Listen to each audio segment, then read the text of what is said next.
Hello, podcast world. Welcome to my channel. Thank you for tuning in today. Today we gonna be doing what? Spilling the tea, as we gonna call it. You know what I'm saying? Out there for everyone, everybody, let everyone know that, hey, super inflation is a thing. It seems like the government is getting back their money from those stimulus checks. Cause one of my favorite stores, the Dollar Tree, has gone from being everything is $1 to they added a quarter to everything. Like it's $1.25. Where they do that at? You know what I'm saying? Like now you gonna change the store to $1.25 tree? You know what I'm saying? Or you gonna change the store to $1.25 tree? You know what I'm saying? Like, come on. Like, why are we, what do we do to deserve this, you know? It's not our fault that we've been going through this COVID pandemic since I don't know when. Like, come on. Help us, not hurt us. I mean, the debt that we're in, trillions of dollars, zillions of dollars, who cares? It's not going to matter in the long run. Like, give us some relief from all the death that we've experienced in the process of dealing with COVID. Like, nobody knows what it's like to deal with this COVID situation. Like, we didn't ask for this. We didn't start this. But you know what? We would sure appreciate it if you damn sure finished it. You know what I mean? Right. COVID is here. It's here. And some of the effects that it's causing against this country, against the world, is here to stay. It's not going anywhere. It's here forever. You're never getting rid of this whole COVID situation. Because, you know why? Because it's here to stay. You're always going to have to deal with the mask. You know, masks are here to stay. Like, it's already, I don't understand why we weren't masking up before.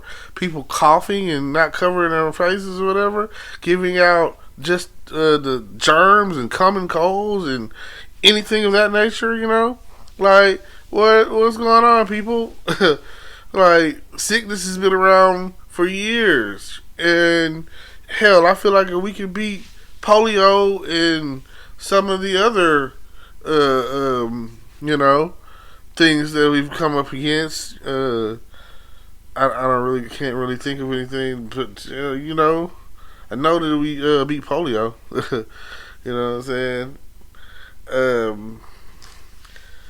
Not really, you know, that's way before my time, so I'm not really sure about all the ins and outs of that. But I know polio ultimately could take your legs, take your ability, give you paralysis, take your ability to walk.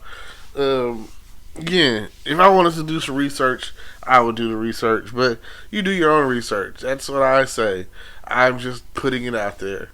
And every time that there's, look at it like this. The Great Depression, it lasts for what? About, 12 years? 8 years? You know what I'm saying? Something like that.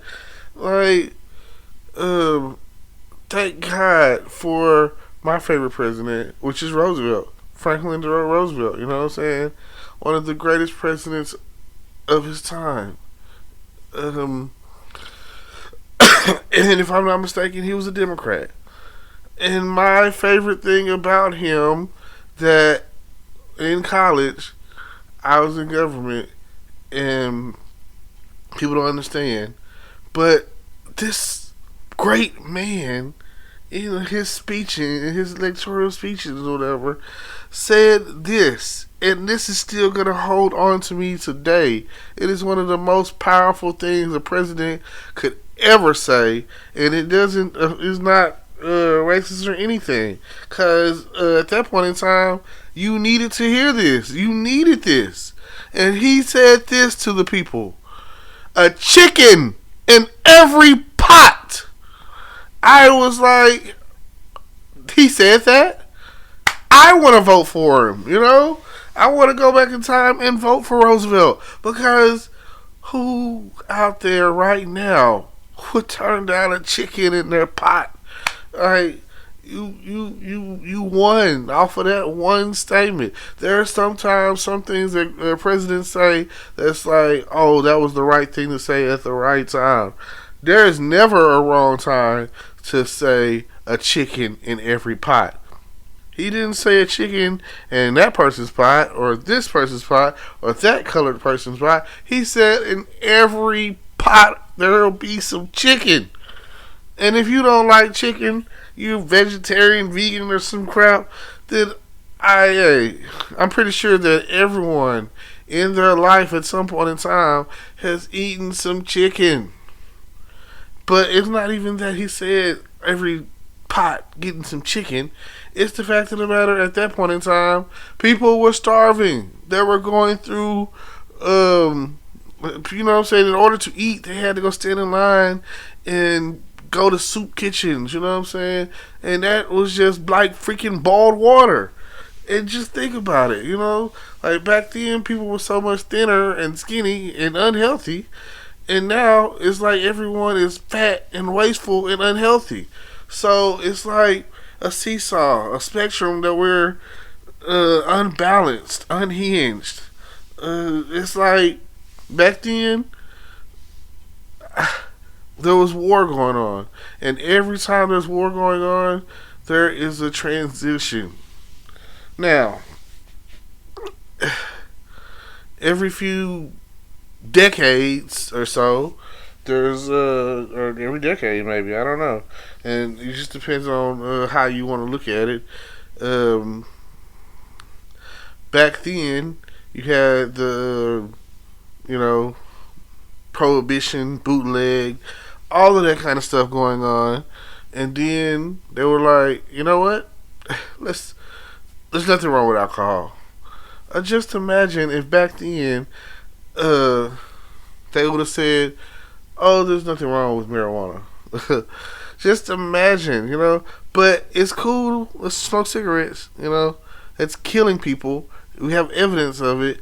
It's so bad that we can't even advertise anymore. And we have counter advertisements, which is pretty much paid for by the same people. Because it's almost like saying, don't look down. Don't do this. Don't smoke. And that's the alternative way of getting in someone's brain.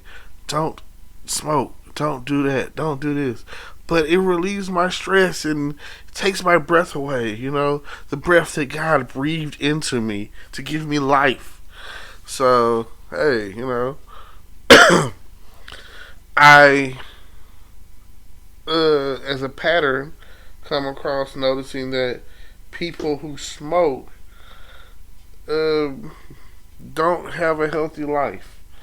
Like, their life expectancy is definitely lessened. Like, they're more prone to having a heart attack or something of that nature. And I don't understand those who smoke and have asthma. Like, it will never register for me how they do that. I mean, come on. Just think about it.